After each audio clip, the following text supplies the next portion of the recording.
Thank you, and welcome to our press conference on religious, civic, and nonprofit leaders responding to rumors proposed executive order for President Donald Trump tomorrow, Earth Day, ironically, to target environmental and climate groups who are working around the nation helping Americans with clean water, recovering from floods and fires, preventing asthma, helping their kids. But it seems that we may be facing an order that we don't know the full contents of, but we do know that the people who will be speaking with you today have been deeply involved at the local, regional, and national level, helping Americans with clean water, pollution, and helping communities that otherwise would suffer quite a bit if this particular executive order were to go into effect.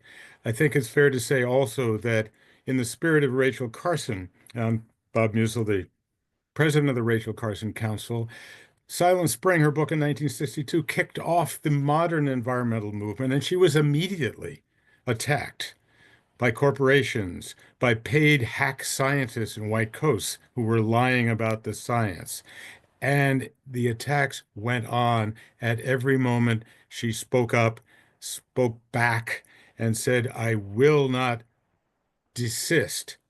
I will resist these attacks. And that is the spirit in which the Rachel Carson Council today, the Chesapeake Climate Action Network, and many of your speakers are operating, because we see this potential attack on climate organizations as illegal, as a drastic expansion of presidential powers that would be used by any president to go after those organizations nationwide that are helping Americans in their local communities. And so that is why we have gathered here to say no to any particular order that is to come from the president.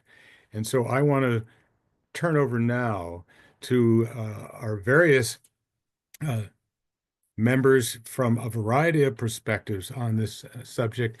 And I'm going to begin with Governor Jay Inslee, who has been a climate leader from when I was young for a very, very long time. And so, Jay Inslee, I'd like to hear from you. Thank you for organizing this. Look, what appears to be coming is an effort by Donald Trump to turn Earth Day into anti-Earth Day, to try to again abuse the law and the Constitution, to try to make it Rachel Carson's nightmare of a silent spring, meaning to silence anyone who has the temerity to say children ought to have clean air and that we ought to not have our cities burning down because of climate-induced fires. And we ought to have somebody stopping manufacturing jobs in the clean energy industry. We cannot, will not be, and must not be silenced. This cannot be silent spring, fall, or winter to allow this man to abuse the law. So we don't know exactly what's coming down the pike, but we do know three things. One, the fossil fuel industry is smothering the world, covering it in a blanket of toxic pollution. Two, there's a scientific consensus about this. And three, Donald Trump has exhibited already on multiple occasions a willingness to violate the law. And the law on this is very clear. And that's why he's going to get slapped down as soon as we get into court, if necessary. The law is, and it's a very important law, that no president of any party, under any circumstances, has the right to use the IRS as a political instrument. And if he orders the IRS to even look at the potential to take away C3 funding and tax-exempt status for these organizations, it is clearly in violation of the law. But it's also in violation of the common sense of the American people, who understand the threat of climate change, who understand that those who want to rescue our grandchildren from this threat are consistent with the basic values of Americans. And that's what C3 organizations are about, broadly held. So I am convinced that there will be a loud outcry against this, as there is against his efforts to punish and silence the lawyers who speak up. his efforts to silence the college students to speak up, and now these organizations that have been standing up against these abuses. Look, this is having this guy in the White House is more dangerous than when the Cuyahoga River was on fire and started this whole effort.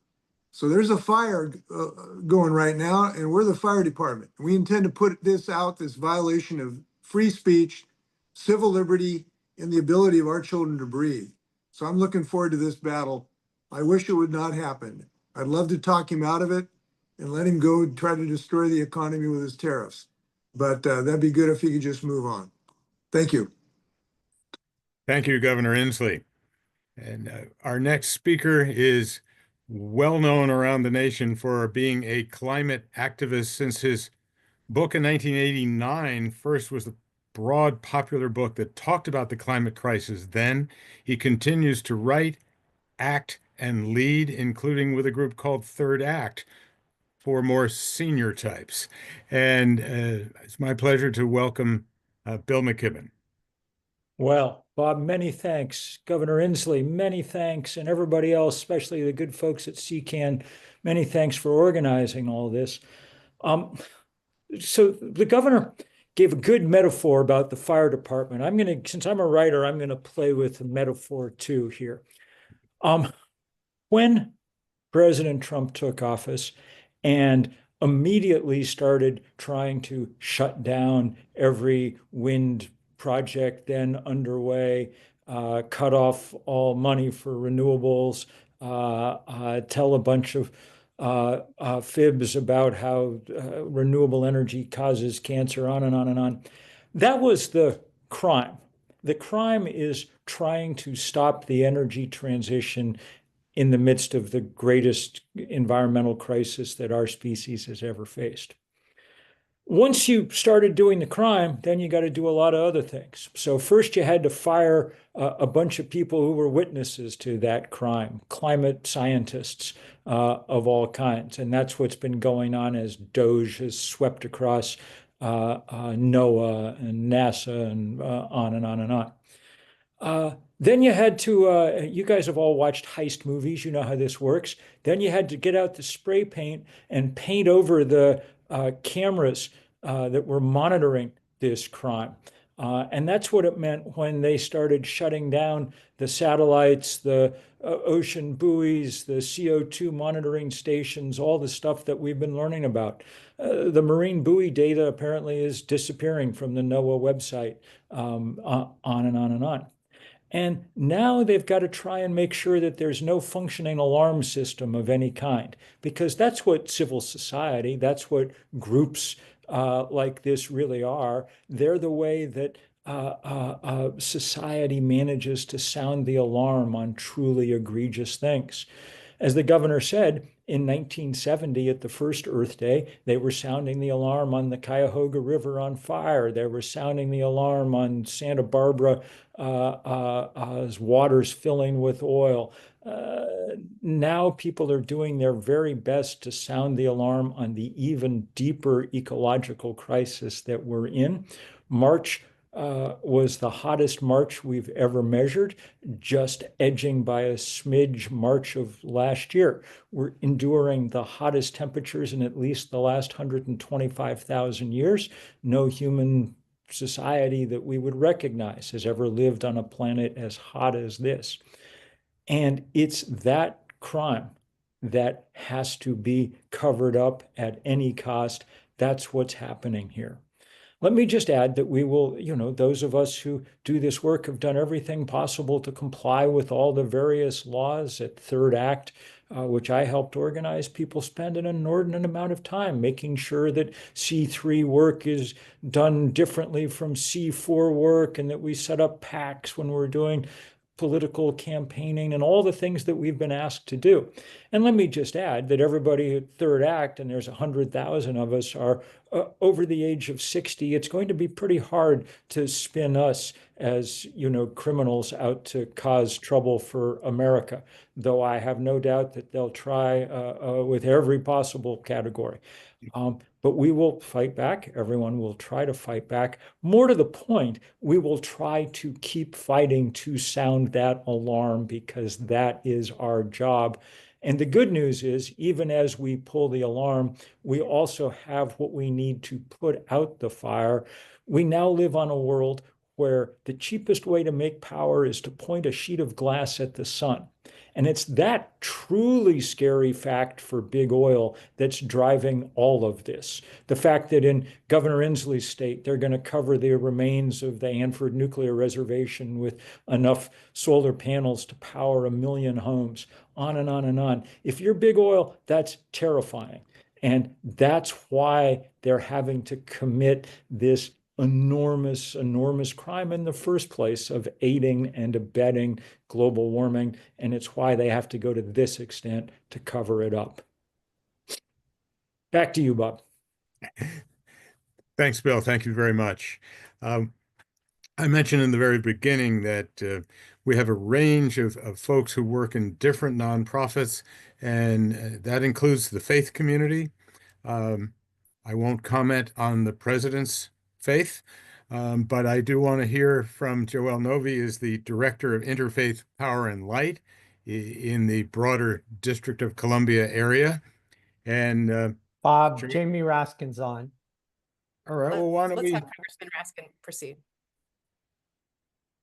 Great.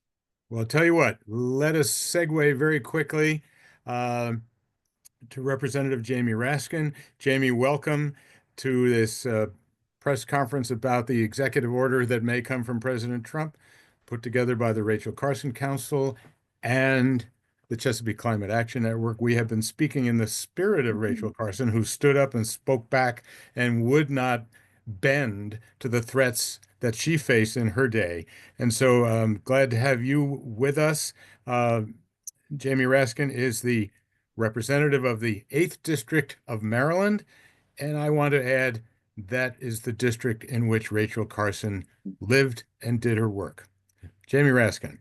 Bob, thank you for having me. Thanks to the Rachel Carson Council. Thank you to the Chesapeake Climate Action Network for mobilizing everyone. The Trump administration has been systematically attacking every sector of American civil society, the federal workforce, the unions, the universities, the colleges, the philanthropies, you name it. And so it's inevitable that they would be coming. I assume that they will be coming after the environmental organizations, and solidarity is the watchword here. We are going to stand up strong for the environmental not-for-profits, which are engaged in arguably the most long-range, visionary, and fundamental charitable and philanthropic work of all, which is preserving the earth as a habitat for humanity. So we are not dissolved in the destruction of our ecosystem by carbon emissions. So I want to thank all of the environmental groups for doing what you're doing.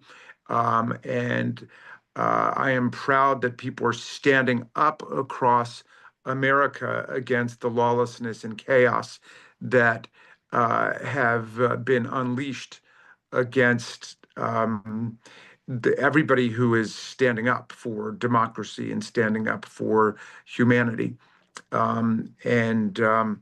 It's a good thing that people are now anticipating where they're going based on bits of information. We are going to be organized. We are going to be ready, so we don't have to get ready.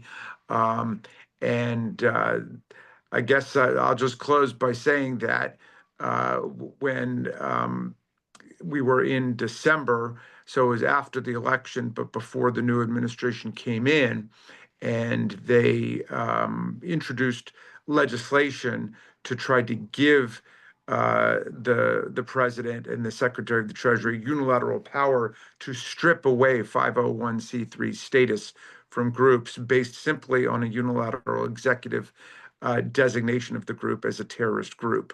And we fought that very hard for several hours on the floor of the House of Representatives. That is obviously a power that only authoritarians and autocrats would want, the power to unilaterally designate a group as a terrorist group without any due process, without any fair hearing. And we see that the abolition of due process, the prevention of fair hearings is now the principal commitment of the Trump administration. They want to be able to usurp the lawmaking power of Congress, to make the laws, then enforce the laws themselves without any due process for anyone, usurping the role of the courts as well. But the good news is everybody's standing up, and I want to thank my friends for assembling people in advance to take a strong stand for the environmental not-for-profit organizations that are working every day to protect us from the escalating harms of climate change. And I'm happy to yield back to you, Bob. Thanks again, Representative Jamie Raskin of Maryland. And Jamie, thank you for standing up and leading in the opposition. There is obviously not enough in the Congress yet. And so now we're going to go back to Joelle Novy, who is the Director of Interfaith Power and Light in the Maryland, D.C., and Northern Virginia area for some looks at what folks in the religious and faith communities are doing. Joelle? Thanks, Bob. I'm Joelle Novy. Our local Interfaith Power and Light organization helps congregations of all faiths come together to respond to climate change. Over 100 faith facilities across our region have put up solar panels, with more contacting us every day. I remember one solar dedication at an Episcopal church when the choir sang in the parking lot while the youngest priest climbed up a ladder to bless the panels with incense. The rector called those panels our newest stained glass windows, because those panels proclaim their story to the world. When we help congregations to educate about environmental issues, to plant life-giving native plant gardens, or to power their sanctuaries with solar panels, we are helping 11,000 people in over 1,000 congregations to be faithful to their own values. In other words, we help them be who they are. So take a moment to think about the organizations through which you live out who you are. Have you volunteered at a soup kitchen, or at a stream cleanup, or in an animal shelter? Have you ever joined a PTA? Have you found a community of folks who share an important experience of disability or of illness or of caretaking, or who share an identity or culture with you? A sorority or fraternal organization? Have you ever sung in a community chorus, or found a group of kindred spirits with whom to pursue a hobby or play a sport? Have you gathered with neighbors to be friends of the library, or in an auxiliary that helps a local museum or hospital? Do you gather to pray in community in whatever language or tradition you are called to in the sanctuary of a tax-exempt congregation? Let's be clear. The president does not have the ability to unilaterally revoke any organization's tax-exempt status. In fact, the president is prohibited from influencing the IRS's tax decisions, which are required to follow a procedure with multiple opportunities for appeal. Even so, the very idea that the president could interfere with the C3 status of any group is an insult we should all take personally. It's an insult to our freedom as Americans to come together through organizations to be who we are, to strengthen our children's schools, to create and experience art and music, to pursue happiness and find our people, to live our faith, to feed and clothe our neighbors, and to care for the creatures and places and people we love. This attack may be coming first for particular climate organizations, but let me tell you something that climate protectors know better than anyone as we face a global climate crisis on the one planet we share. We are all in this together.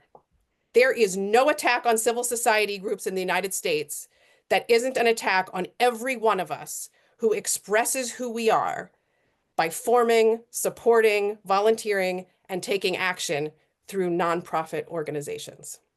So I will stand with all of you in fierce solidarity over the coming days in defense of our right to be exactly who we are together. Thank you, Joel Novi, Director of Interfaith Power and Light.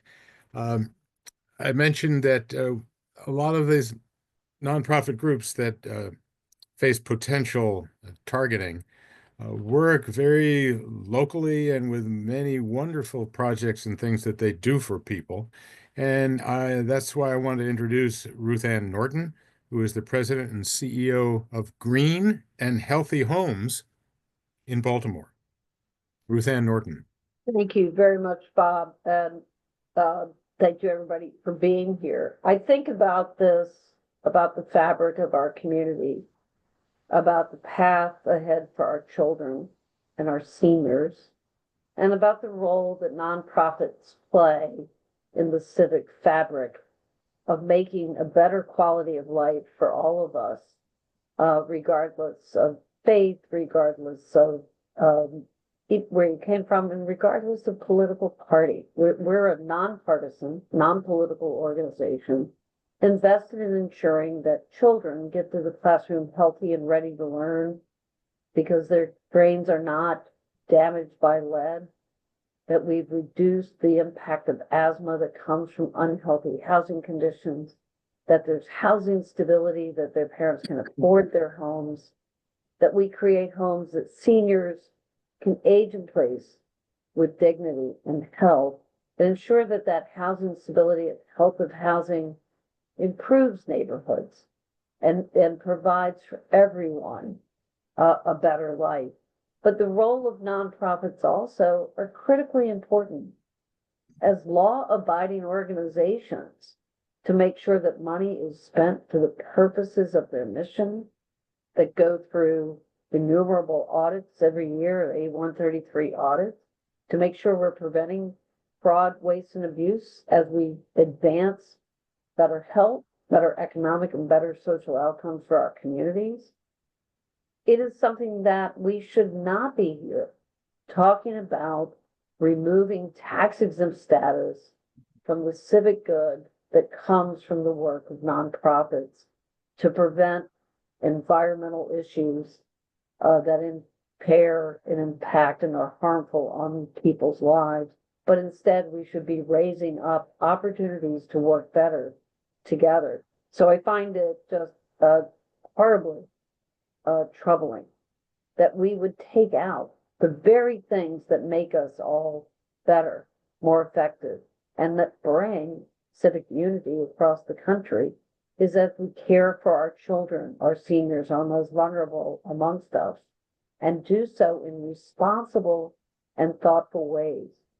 You know, we work everywhere from Providence, Rhode Island to Oakland, California, from Baltimore to Detroit to Memphis to Jackson, Mississippi, in Tennessee and in Utah, red, blue, and purple states across this country.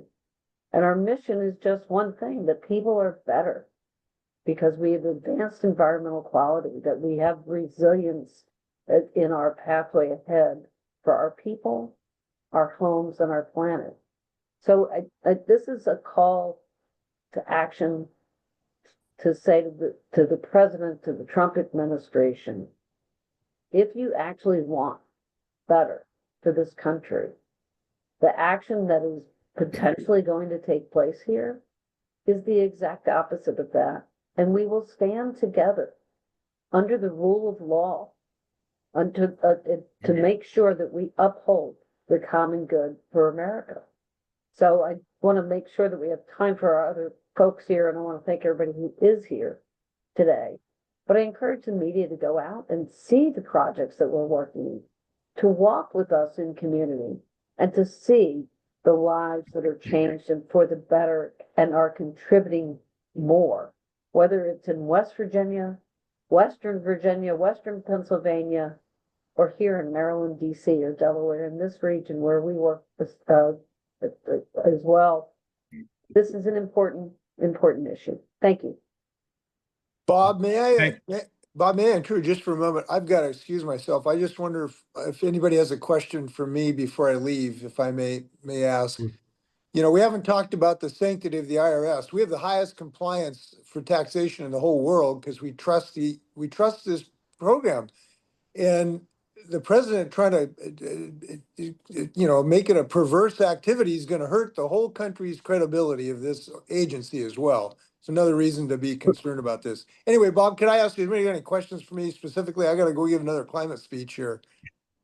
Good. We do have one question for you, Governor, before you leave. I'm Mike Tidwell, Director of the Chesapeake Climate Action Network. Could you, Washington State is an example in terms of forward-thinking climate policy.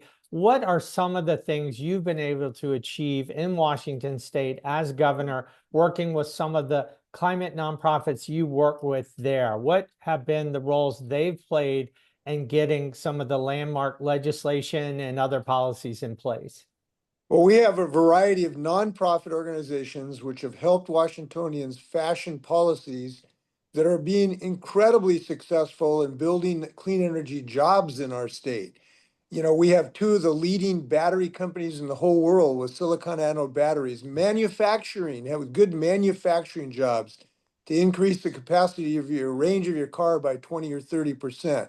We've got green fertilizer coming in. We've got potential battery storage companies coming in. And these nonprofits have worked with our legislature to fashion policies which have accelerated this economic growth. For instance, we have a cap and invest system, which the voters just supported 62 to 38 when it was attacked by the fossil fuel industry. Wildly successful because it helps Washingtonians get access to heat pumps and electric charging stations and the like. So these policies are hardly, groups that are standing against. By the way, I should notice, I'll tell you one thing. None of these groups that is going to be targeted by Donald Trump was sending thousands of people on January 6th to assault the Capitol. These groups weren't doing that. We know who did do that and who was responsible for that. So it would certainly be a gross unfairness if this guy turns around and claims that somehow these groups are abusing the law. So, and I will echo, I think Joel or somebody said, even if you don't care about climate change, if somehow that's not in your radar screen, you got to care about a rogue president turning the federal government into a weapon to attack its own citizens. And that's what's going on here. So everybody ought to be concerned about this issue. Thank you, Mike. Thank you, Governor. Bob, back to you. Yes, You're thank welcome. you, Governor Inslee, and thank you, Mike Tidwell. I just wanted to conclude with a word about Ruth Ann Norton, who was our previous last speaker, because we're here in the spirit of Rachel Carson Council and the Rachel Carson Council. And Silent Spring was the book that actually got Americans and a movement to understand that the environment was not just about bunnies and trees and penguins, but about people and their health and their homes, the right to have, as Ruth Ann was saying, be able to live without asthma and being hurt by various chemicals and the like. So I very much appreciated that. And then I want to, of course, not the last word, but one of the best words, Mike Tidwell with the Chesapeake Climate Action Network, who helped pull this together, depends rather heavily on some fabulous staff people. And Brittany Baker is the senior advocate for the Chesapeake Climate Action Network. And we're going to hear from her right now. Brittany? Thank you. I'm really glad to be at the end of this very powerful speaker list. Like you just said, I'm the senior advocate for Chesapeake Climate Action Network. Chesapeake Climate Action Network is a regional organization that does work in the federal level, DC, Maryland, and Virginia. But even though we have this regional focus, we're one of the oldest and most grassroots climate actions organizations in the area. Our reach is broad and our volunteer base is strong, but just as our other groups already insinuated, our impact is broader than our base because we defend clean water, clean air, public health by advancing clean energy, climate stability, and now more than ever, a robust democracy. So I just want to tell the group about two big Maryland wins that we just had to really demonstrate what groups like us do for society. One, we ensured Maryland's continued commitment to furthering battery storage in the state. And not only battery storage in itself, but coupled with community benefit agreements and language to ensure that battery storage, as it's built out in the state, creates family sustaining jobs. Our advocacy increased the near-term commitment to 1,700 megawatts, which is enough capacity to power a minimum of 350,000 homes at a time. Right now, Marylanders are paying billions more than they should for energy costs, and these battery storage projects will help lower costs for families, shave peak load to ensure that the grid we have is sustainable for the future, and also ensure that near-term investments are walking us towards clean energy and not walking us backwards. Another recent win was working in coalition with other groups to ensure that Maryland took trash incineration out of the renewable portfolio standard. And that was a big win that was finally realized after years of advocacy by environmental justice communities. Remember, living next to an incinerator is like smoking a pack of cigarettes per day. And so this crucial first step will ensure that eventually Maryland is able to close these polluting facilities. So I want to emphasize again, climate work is about lowering bills, protecting lungs, reducing heart disease, and lessening the impacts of climate change. We are service-oriented groups that are focused on advancing the public good. Thank you very much, Brittany Baker from the Chesapeake Climate Action Network. And now I'm going to turn it over to the head of the Chesapeake Climate Action Network, Mike Tidwell. Bob, thank you. And we do want to invite any reporters still on the call. You can drop your questions into the chat. We've already asked one question, which was for Governor Inslee. Another question that was asked was, what are the details of what the IRS can and cannot do in relationship to the tax exempt status of nonprofits? I had already dropped that into the chat earlier. It should have been one of the first things you all saw. Nicole, can you redrop that into the chat for everyone on the call? It's just a really good primer on what the IRS can and cannot do. What is the law? Also, we've had a question in terms of what lawyers and what organizations are preparing to potentially defend nonprofits on this issue. I will tell you that Robert Weissman at Public Citizen, who you can find at rweissman@citizen.org. That's RWEISSMAN@citizen.org.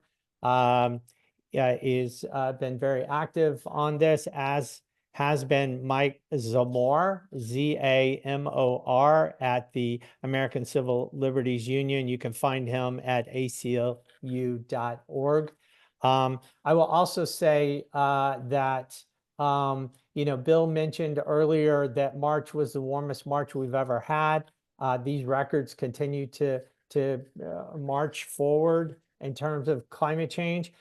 Bill also said that, a lot of our tools for measuring climate change are being painted over or silenced. But one thing I can tell you is climate change is getting so bad, we have all the evidence we need now right outside our front doors.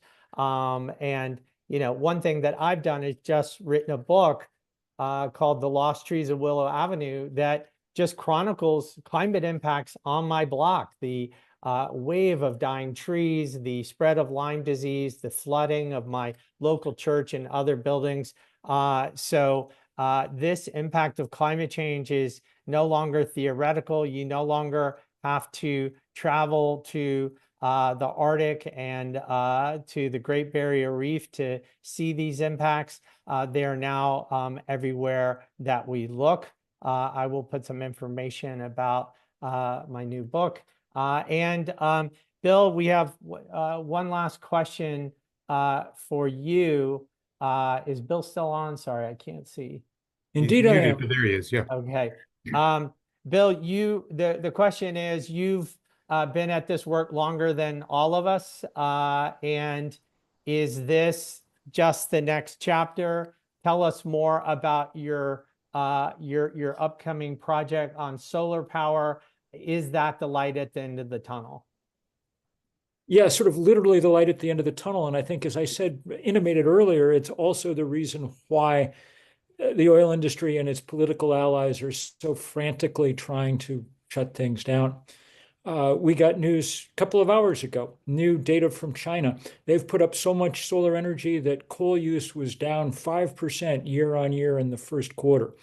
In California, in the last 24 months, they've put so much solar and batteries on the California grid that the use of natural gas to produce electricity has dropped 44% in 24 months. So if you're sitting at, in Houston at big oil headquarters, there's a big red light flashing in the corner of the room. Your business is in serious jeopardy because people know how to produce the same product, power, cheaper and more cleanly.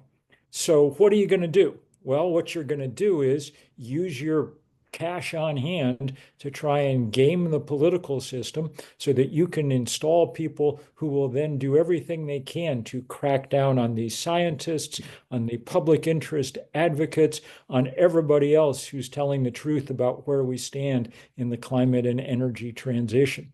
That's really your only card you've got left to play. Won't last forever. The economics of renewable energy will make sure that we're running the world on clean energy eventually, but delay is fatal here. The climate is changing in real time as we speak, and we're seeing the damage. So their commitment to holding on to their business model for a few more years, even at the cost of breaking the planet, is the most important story in the world. And the reason that they want to do these things they're trying to do is to make it harder to tell that story, to mean that there'll be fewer people calling out the complete illogic of what's happening. If you were Xi Jinping, you could not be getting a bigger gift than what the Trump administration is doing on all fronts here on energy and climate. That's right. Thank you, Bill. We do have a question from one reporter asking, do we have any more details on what might be coming? Might this be some sort of effort to limit nonprofits' ability to engage in political or lobbying efforts from 501c3s? We just don't know. We don't know. And another question, and presumably we'll find out tomorrow or soon. Another question was, what effect does any attempt to revoke tax-exempt status have on NGO operations as they await the decision from the courts? I think the concern is that foundations may be cautious in giving until any kind of court challenge is resolved, which could obviously create problems for innocent nonprofits who 100% expect to win any kind of court challenge, but we shall see. And that, meanwhile, is the answer. Those are all the questions that we have. And Bob, I'll pitch it back to you to wrap up. Well, thank you, Mike. I did want to say that some of the effects in answer to that question, the mere threat of an executive order to crimp nonprofits has, like all of his actions, a chilling effect. I have already heard, we talked about Episcopal churches. I talked to an Episcopal priest who said, I'm not sure I should say that because it could hurt the church. I know people within organizations are saying, shouldn't we keep a lower profile? Should we not talk so much about climate and put it on our website and put a target on our back? So that regardless of what the president says tomorrow on Earth Day or during Earth Week, it has a chilling effect that's pretty serious. And that's part of what we hope to accomplish, is to talk about the positive benefits of nonprofits, how they follow the law, and a number of speakers address that question, and how when push does come to shove, the nonprofits here, the Rachel Carson Council, Chesapeake Climate Action Network, and others will, in the spirit of Rachel Carson, resist the pressures to stand down and be silent. Silent Spring was not silent. It set off an environmental revolution. And that's what this kind of executive order could do. So I want to thank you, the various reporters and people watching, some wonderful questions, and each of our speakers who brought the range of positive benefits that nonprofit climate organizations, 501c3s, bring to the nation at the local, the state, and the national level. Thanks for joining us.